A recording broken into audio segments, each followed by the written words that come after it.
Hello everyone, आज हम लोग पढ़ने वाले हैं क्लास 12 की वितान की बुक से चैप्टर नंबर 1 की पार्ट 3। पिछले क्लास में हमने पार्ट 1 पार्ट 2 कंप्लीट कर लिया है। अगर आपने वो वीडियो नहीं देखी है तो आप प्लेलिस्ट में जाकर देख सकते हैं। मैं सारी सब्जेक्ट की प्लेलिस्ट की लिंक डिस्क्रिप्शन बॉक्स में भी दे दूँगी। तो चलिए शुरू करते हैं आज की क्लास। हमने पिछली क्लास में ये पढ़ा था कि जब ऑफिस में सभी को ये पता चलता है कि यशोधर पंत के शादी को 25 साल पूरे हो गए हैं और उनका सिल्वर वेडिंग है, इस पर सभी उनसे पार्टी मांगते हैं। और चड्ढा जी, जो कि हमेशा यशोधर पंत से बेहुदापन से बात करते थे, वो यशोधर पंत से पैसे मांगते हैं और पार्टी के लिए वो कहते हैं कि उन्हें पैसे चाहिए ताकि वो सभी को पार्टी दे सके। पार्टी की बात पर यशोधर जी बोलते हैं। यशोधर जी बोले, अरे ये वेडिंग एनिवर्सरी वगैरह सब गोरे साहबों के चोचले हैं, हमारे यहाँ थोड़ी मानते हैं। यशोधर जी क्या बोलते हैं कि अरे ये वेडिंग एनिवर्सरी, ये जो भी चीज़ें हैं, जितनी भी सारी चीज़ें हैं, सब गोरे साहबों यानी कि अंग्रेज़ों के चोचले हैं, यानी कि अंग्रेज़ ही इसे मानते हैं, अंग्रेज़ के यहाँ ही इसे माना जाता है, हमारे यहाँ थोड़ी मानते हैं। यशोधर जी क्या कहते हैं कि हमारे यहाँ वेडिंग एनिवर्सरी कोई नहीं मानता है। चड्ढा बोला, मिक्सचर मत पिलाइए गुरुदेव, चाय मट्ठी लड्डू बस इतना ही तो सौदा है, इनमें कौन आपकी बड़ी माया निकली जानी है। चड्ढा बोलते हैं, बात को मत घुमाइए गुरुदेव, चाय मट्ठी लड्डू बस इतना ही तो सौदा है, यानी कि आपसे जो पैसा मांगा जा रहा है उससे तो चाय मट्ठी और लड्डू ही लेकर पार्टी दी जाएगी, इनमें कौन आपकी बड़ी माया निकली जानी है। बड़ी माया मीन्स बड़ा पैसा। वो क्या कहते हैं यशोधर पंत को कि इनमें कौन आपकी ज़्यादा पैसे निकले जाने हैं। यशोधर बाबू ने जेब से बटुआ और बटुए में से 10 का नोट निकाला और कहा, आप लोग चाय पीजिए, दैट तो आई डू नॉट माइंड, लेकिन जो हमारे लोगों में कस्टम नहीं है उस पर इंसिस्ट करना, दैट मैं समहाउ इम्प्रॉपर फाइन करता हूँ।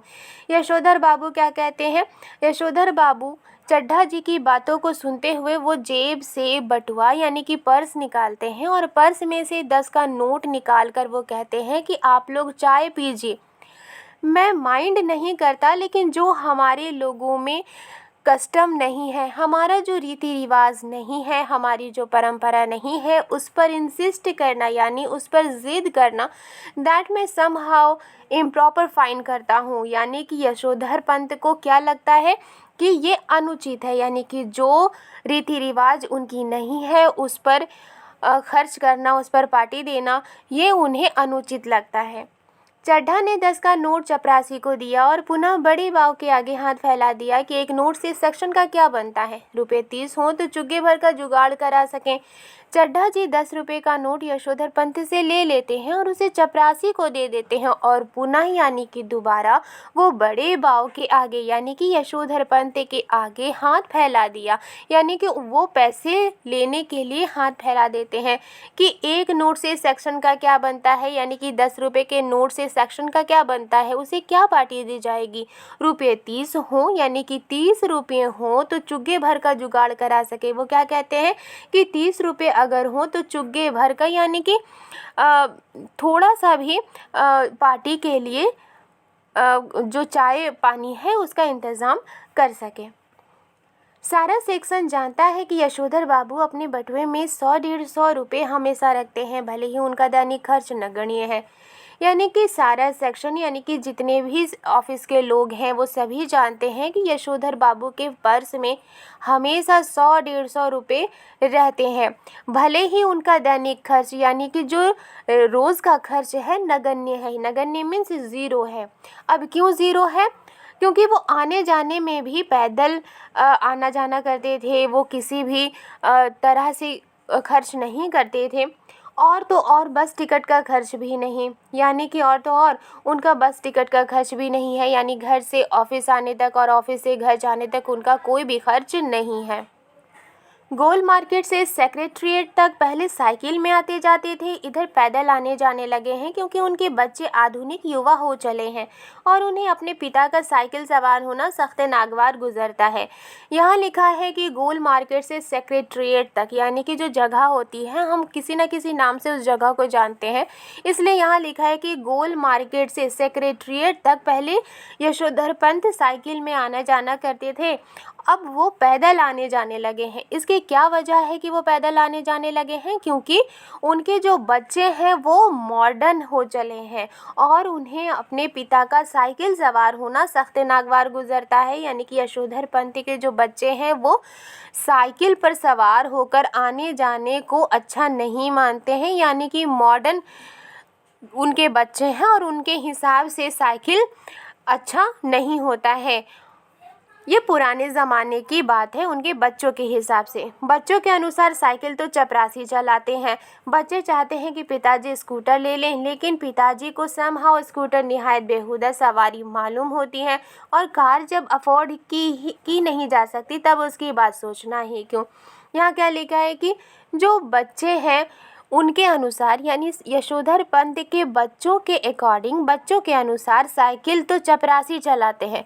बच्चे चाहते हैं, यानी कि जो यशोधर पंत हैं उनके बच्चे चाहते हैं कि उनके पिताजी स्कूटर ले लें, लेकिन पिताजी को समहाउ, यानी किसी भी तरह से स्कूटर निहायत बेहुदा सवारी मालूम होती है। यशोधर पंत को स्कूटर बिल्कुल भी पसंद नहीं था और कार जो कि उनको पसंद था, लेकिन फिर भी जब अफोर्ड की नहीं जा सकती तब उसकी बात सोचना ही क्यों, क्योंकि जो कार होते हैं उनके दाम ज़्यादा होते हैं। इसलिए यहाँ लिखा है कि जब यशोधर पंत कार को खरीद ही नहीं सकते क्योंकि उनका ज़्यादा दाम होता है, इसलिए उसकी बात सोचना ही क्यों, यानी कि कार की बात सोचना ही क्यों, और जो स्कूटर है वो उन्हें पसंद नहीं था। इस तरह से जो उनके बच्चे हैं वो मॉडर्न थे, लेकिन यशोधर पंत हमेशा की तरह पहले जैसे थे वैसे ही थे। चड्ढा के जोर देने पर बड़े बाव ने 10-10 के नोट 2 और दे दिए, लेकिन सारे सेक्शन के इसरार करने पर भी वो अपने सिल्वर वेडिंग की इस दावत के लिए रुके नहीं। चड्ढा के जोर देने पर कि और पैसे दीजिए ताकि सभी को अच्छी तरह से पार्टी दी जा सके, कम से कम चाय पानी के लिए कुछ लाया जा सके और पार्टी किया जा सके। इस पर यशोधर पंत ने 10-10 के नोट 2 और दे दिए, क्योंकि चड्ढा ने 30 रुपये मांगे थे यशोधर पंत से।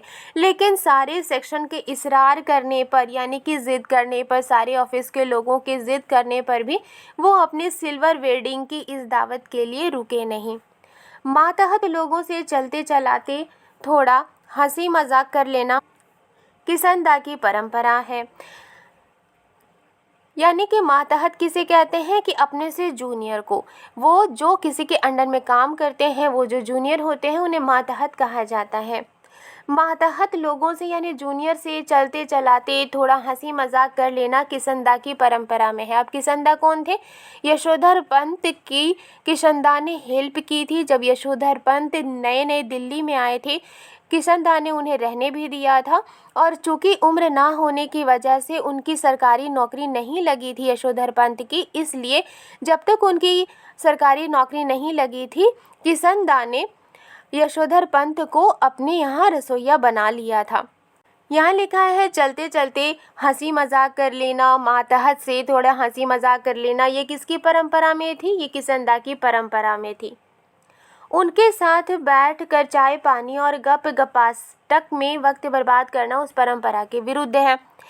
उनके साथ बैठकर, यानी कि मातहत के साथ बैठकर, जो जूनियर है उनके साथ बैठकर चाय पानी पीना और बातें करना, उनमें वक्त बर्बाद करना उस परंपरा के विरुद्ध है। किस परंपरा के विरुद्ध है? जब भी किसनदा ऑफिस से काम करने के बाद जाते थे तो वो अपने मातहतों से, यानी कि अपने से जूनियर से थोड़ी हंसी मजाक कर लेते थे। और जो ये परंपरा है, ये जो आदत है, उन्हीं से यानी किसनदा से यशोधर पंत ने सीखी थी और हमेशा यशोधर पंत किसनदा की परंपरा को फॉलो किया करते थे।